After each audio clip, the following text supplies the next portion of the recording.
জমিনে দল আছে মাত্র কয়টি?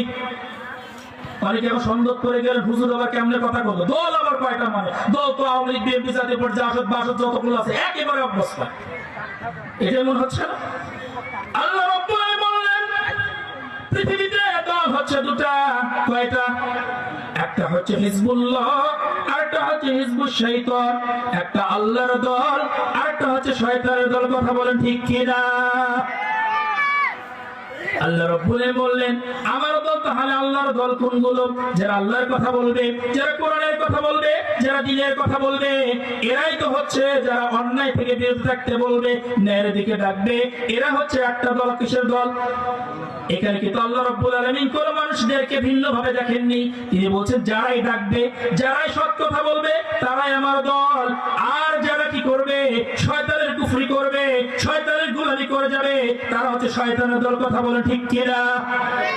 আর পৃথিবীর জমিন থেকে যখন মানুষ চলে যাবে, যখন মৃত্যু এসে যাবে, মৃত্যু হওয়ার পর যখন বিচার দিবসে দল হবে কয়টি?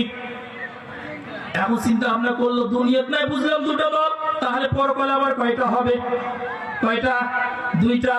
একটা হচ্ছে জান্নাতি দল, আর একটা হচ্ছে জাহান্নামী দল। সন্দেহ আছে নাকি?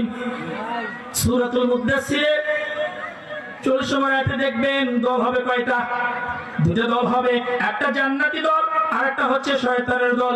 এখন যে যেটা বেছে নেবেন, একজন হবে জান্নাতি দল, আরেকটা হবে জাহান্নামী দল। আপনার পছন্দ আপনার মধ্যে ছেড়ে দেওয়া হলো।